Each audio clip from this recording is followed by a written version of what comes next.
10টা মত আছে, আপনি কোনটা মানবেন?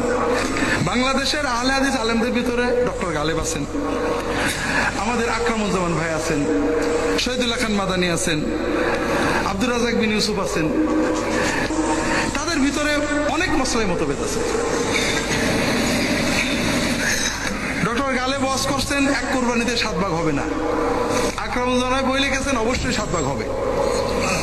আমাদের মুজাফফর বিন মহসিন আমার বিরুদ্ধে বই লিখেছে, আল্লাহ তাকে বড় করে।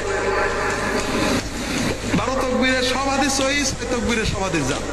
আকরামুজ্জামান ভাই বই লিখেছেন না 6 তাকবীরের হাদিসও সহিহ, 12 তাকবীরের হাদিস সহিহ। আব্দুর রাজ্জাক ঠিক বলেছে। আহলে হাদিসদের আলেমদের ভিতরে মতভেদ আছে। আলবানী, ইবনে বাজ এবং উসাইমিন, এই 3 মহান পণ্ডিত আকীদা এবং ফিকহের বিষয়ে যেসব বিষয়ে ইখতিলাফ করেছেন, মতভেদ করেছেন, তার কিছু সংক্ষেপ বর্ণনা, তাতেও প্রায় 400-র মতো।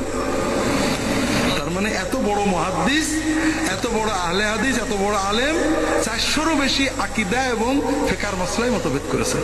তার একটা আপনাদের বলি মজা, আমার বইয়ে পাবেন। আমরা নাভির নিচে বা বুকে হাত বাঁধা নিয়ে ঝগড়া করি, ঠিক না? আর একটা ঝগড়া আছে, রুকু থেকে উঠে হাত কি ঝুলানো থাকবে না বাঁধা থাকবে? শেখ আব্দুল আজিজ, আমাদের হানাফি মাযহাবে বাঁধার কথা আছে, আমার বইয়ে পাবেন। আমরা বাঁধি না।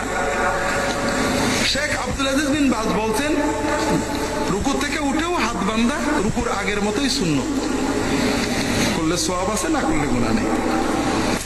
আর আলবানী বলছেন যে রুকুর থেকে উঠে হাত বাঁধা বেদাত, নাজায়েজ, গুনার কাজ। দুইজনই বড় মুহাদ্দিস, দুইজনই আহলে হাদিস, দুইজনই আহলে হাদিসদের ইমাম। আপনি কি করবেন?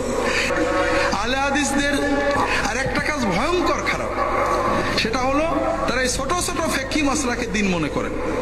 রমাদান না করে নামাজ হবে না, লা হাওলা ওয়ালা কুওয়াতা, কোন হাদিসে আছে রমাদান না করে নামাজ হবে না? আবার যারা মাযহাব মানে তাদের কাফের বলা, এটা ভয়ঙ্কর একটা মহা ভয়ঙ্কর কথা। কারণ মাযহাব মানা যে জায়েজ, এটা উম্মতের ইজমা আছে। 2 নম্বর কথা, মাযহাব যে মানে না বলে, সেও তো কারণ না কারণ মানে। বুঝতে পারছেন না?